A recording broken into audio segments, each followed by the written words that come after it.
What's going on? This is Coach Marcus, Pro Fan Talk, and let's get right into it. The big news was A.J. Brown's conversation on WIP radio with Ike Reese yesterday. He said he was going to call. Nobody knew if it was the real A.J. Brown, but it was him. He explained that whole situation, and it was a good conversation. I had a couple thoughts on it. I understood everything he was saying, but in some of those situations, I think he's a little bit misguided, and I'll get into that a little bit later. I'm going to play some snippets from the clip. So let's just get right to it. And the first thing they talked about was, did he want to be, still here in Philadelphia? And he answered that question straight away. I have no problem. I want to be here. It's as simple as that. I love where I'm at. As simple as that. Next question. So it was that simple. He wanted to be here. Next question, move on. Like, it was never even an issue. You know what I mean? People taking a little bit of information, trying to fill in the gaps, and they making stuff up. And this, Ike Reese was asking about, like, his relationship with Jalen. And it just seems from the outside, there could be something with you two's relationship and whether or not that's an issue. Me personally, I didn't think it was an issue. And this kind of stems back from all of the stuff that was going on the sideline back in week 2. But I never thought that was an issue. That's just the storyline that happens when you're on an NFL sideline. And here was his answer. He answered the question.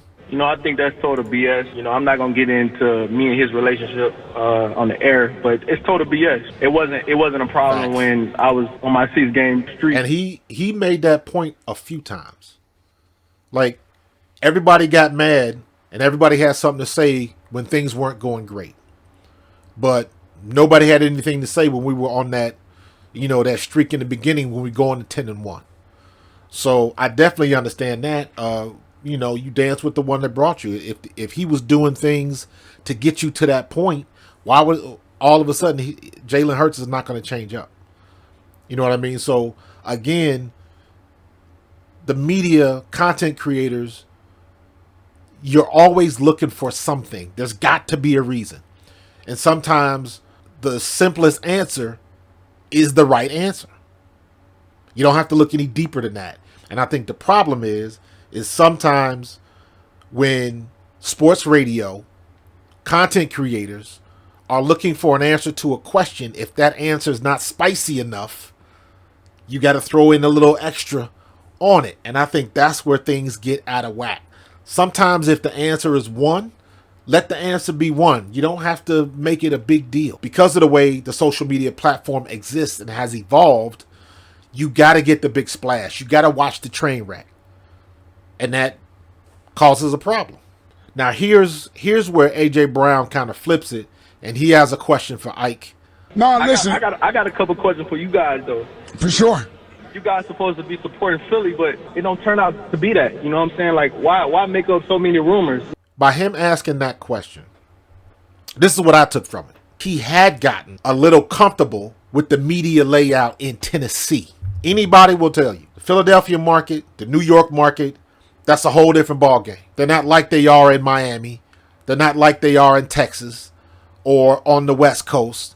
It's different. There's an edge to us here in this area in the Northeast. We call it like we see it. If we don't like what we see, we will let you know in no uncertain terms that we don't like what we see. I think that's a situation where he's, how long was he in Tennessee? 4 years, I think it was, 3 years, whatever it was. He had gotten used to that environment. And that media base obviously is a lot more friendly with their Southern hospitality and everything that comes with that, that Southern charm when you in Tennessee. In Philadelphia, not so much. So I think that's just a situation where he just wasn't used to it. You really shouldn't worry about the media so much. We'll get back into that. Let's keep going. When he asked that question, Ike had an opportunity to answer, and this is what Ike said.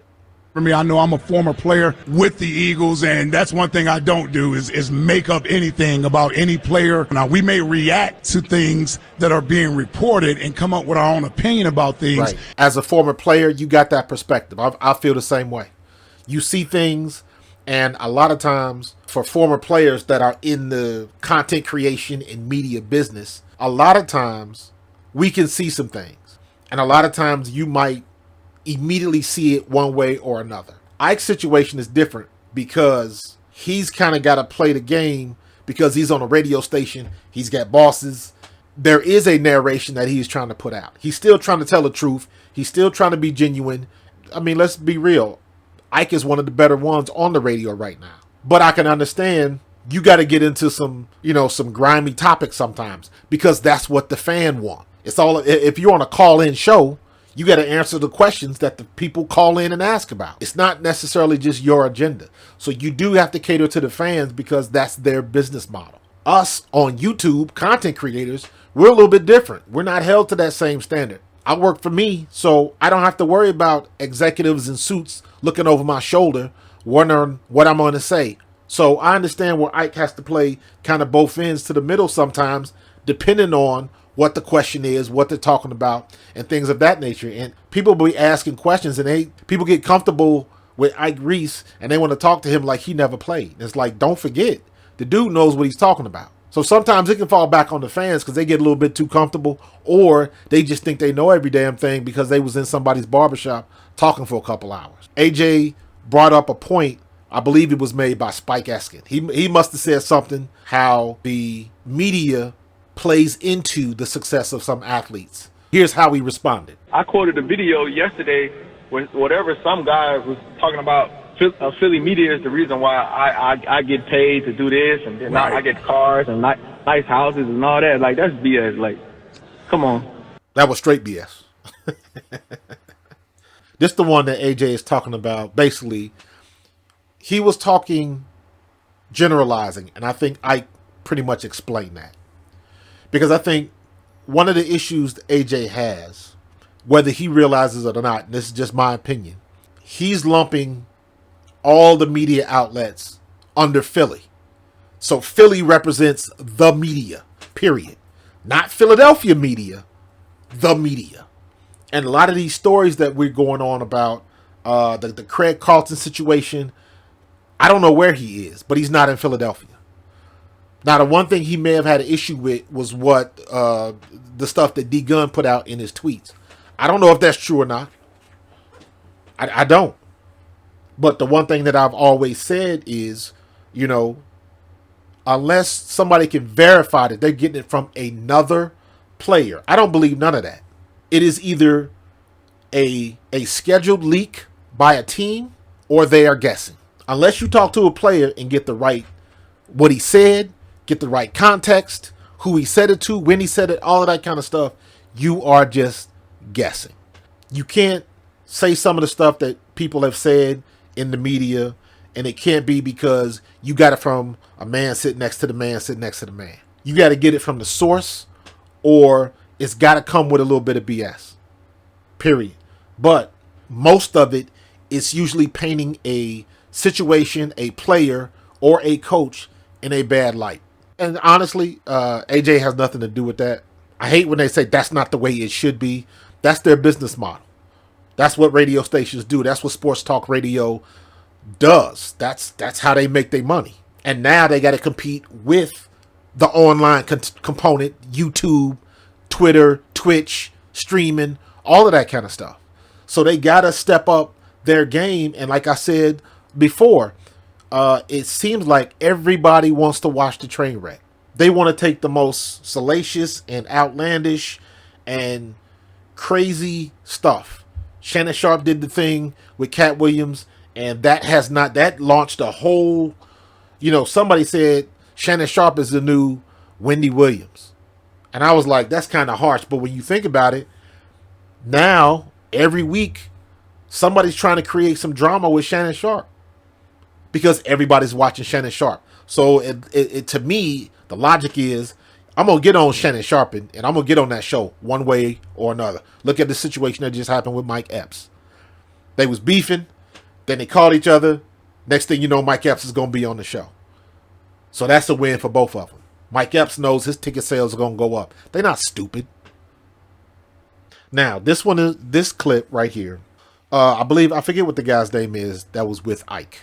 He was asking what went wrong at the end of the season. And this is AJ answering him, basically telling him, like, look, we told you what the answers was. Y'all didn't want to believe it. And honestly, I just feel like we gave you the answers. You just, like, people just didn't want to accept the answer. And that's all right, too. We told you it was us executing. It wasn't Sirianni. It wasn't the coaches. It was us not getting the job done. And you know, I've already said it a million times. Coaches don't make plays. They don't throw balls. They don't catch balls, and they don't make tackles. So, but again, if it's not spicy enough, the people in the media they got to add some spice to it. And that's the problem. It's not spicy enough. They need more to it. Again, a lot of people, you get a simple answer, but they convince themselves it has to be more complicated than that. And sometimes it really doesn't. This is Ike again asking him how happy he is to be in Philadelphia. And his answer was plain, like, why would you think I wasn't? But from his standpoint, he never gave any indication that he wasn't happy. That's just how we took it. It's the same. But from his standpoint, he never gave any indication that he wasn't happy. That's just how we took it. It's the same as when you with a friend, significant other, and you say something and they take it the wrong way because they don't like how you said it. It was the presentation. So A.J. Brown wasn't the happiest camper towards the end of the year because they was trying to figure things out. The reporters will ask a question, get an answer, like, nah, it's got to be more to it than that. Well, sometimes it doesn't. They making it up. They got to fill in the gaps. There's got to be a reason why A.J. Brown's not talking to the media. There's got to be a reason that there was a little testy communication on the sideline. There's got to be a reason for that.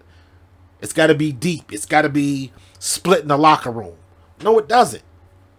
And when all of that stuff happened in week 2, I told y'all, that type of stuff happens every week on every team, on every sideline. Period. That is a common practice. You're not always going to get along.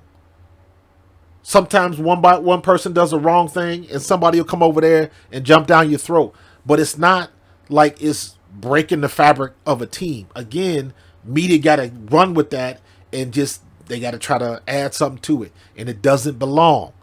Keep it simple. The problem is when you keep it simple, you don't get the clicks, you don't get the traffic, and you don't sell magazine. That's it in a nutshell. So they try to spice it up, try to make it into something that it isn't. And they might get the clicks, but they end up, alienating the players that they're rooting for.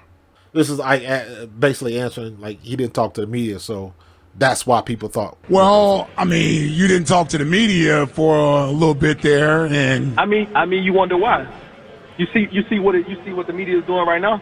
This past whole month, you wonder why I'm not talking to them. I don't want to talk to them because no matter what I say, you guys gonna make a story anyway and pinpoint it however you want to pinpoint it. Yep. That's it in a nutshell.